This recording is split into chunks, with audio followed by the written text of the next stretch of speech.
ضلع پونچھ کی تحصیل منڈی میں عوامی شکایات کے پیش نظر تحصیل کمپلیکس کے ارد گرد بڑھتی ہوئی رانگ پارکنگ اور غیر قانونی ریڑھیوں، سبزی فروخت کرنے والوں اور سیب بیچنے والی گاڑیوں کے خلاف آج بھرپور کارروائی عمل میں لائی گئی۔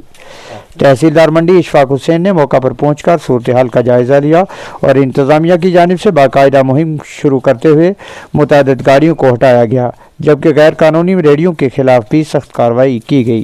تحصیلدار نے اس موقع پر واضح کیا کہ تحصیل کمپلیکس کے آس پاس غیر ضروری بھیڑ، غلط پارکنگ اور ریڑھیوں کی وجہ سے سرکاری دفاتر آنے والے شہریوں، مریضوں اور بزرگوں کو شدید مشکلات کا سامنا رہتا ہے، جسے کسی صورت بھی برداشت نہیں کیا جائے گا۔ انہوں نے تاجران کو سخت وعدے دیتے ہوئے کہا کہ عوامی آمد و رفت میں رکاوٹ ڈالنے والوں کے خلاف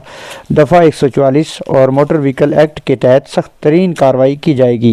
عوامی حلقوں نے اس تحصیلدار منڈی کی اس بروقت کارروائی کو سراہتے ہوئے کہا کہ اس اقدام سے بازار میں ٹریفک کی صورتحال بہتر ہوگی اور روزمرہ امور میں آسانی پیدا ہوگی۔ انتظامیہ نے شہریوں سے اپیل کی ہے کہ وہ پارکنگ کے قواعد کی پابندی کریں اور انتظامیہ کے ساتھ تعاون کریں، ورنہ خلاف ورزی کرنے والوں کے خلاف بلا امتیاز کارروائی جاری رہے گی۔